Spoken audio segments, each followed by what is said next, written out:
Most people today don't realize that being optimistic and living with a sense of optimism in your everyday life is nothing more than making a choice to live that way. Being optimistic does not mean that you ignore the issues and the challenges of life. It's just that the perspective you take is positive rather than negative. So, being optimistic is simply always assuming the best outcomes.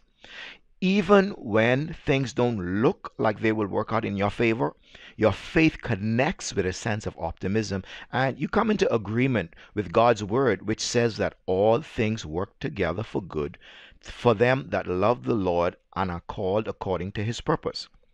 So, this means that you don't stress out, you don't worry yourself to death, but rather you trust that God will somehow work things out in your favor as he has promised. Developing and living with optimism then requires you to focus on three simple things. It requires you to focus on faith in God, to focus on understanding the past versus the future, and to focus on remembering that life is short. Let's look at them. For your faith in God, your faith in a God who is bigger than any obstacle you face gives you a positive outlook and perspective on life, which allows you to see or catch opportunities that can arise in various situations. Even the unplanned, difficult situations, there are always opportunities that is available in them. And what optimism allows you to do is to see those opportunities behind what appears to be the crisis. It also allows you to face problems head on so that solutions are found to them and it gives you the courage to take action to improve the quality of your life. When you hold a simple faith in God that He will cause everything to somehow work out for your good, it's like living your life from a perspective in which you believe that you can't fail. Someone once asked the question, how would you live if you knew you could not fail? Well, living with faith and optimism will help you see that answer more clearly. Understanding your past versus the future. First, you've got to understand that your past does not equal your future. All of us have done foolish things in our past that we are not proud of. But accepting the idea that your past has scarred and destroyed your future is really a foolish and an ungodly belief that really should have no place in your life. Smart people learn from their past mistakes and they use those lessons to prepare for a brighter and better future.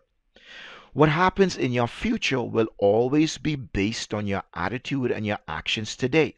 So, since you are right now living in your today and yesterday is gone, but tomorrow has not arrived yet, today is the time to plan, to prepare, and position yourself for your tomorrow.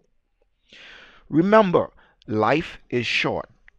None of us know how many days we are given in this world. So, when you start to feel down or a little bit pessimistic about the future, remind yourself that every minute counts.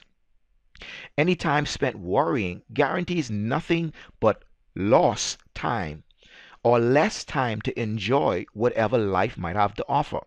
So you must know that pessimism is impractical because not only does it close your mind to possibilities, but it often costs you to spend time dwelling on things that haven't happened yet and things that have there's no guarantee that they will ever happen. So remember that above all, your hope is in the Lord and remind yourself that time is a limited resource that you can't afford to take for granted. So, in developing and living with optimism, there are three things that you should focus on. One is faith in God, the second is understanding the past versus the future, and the third is remembering that life is short.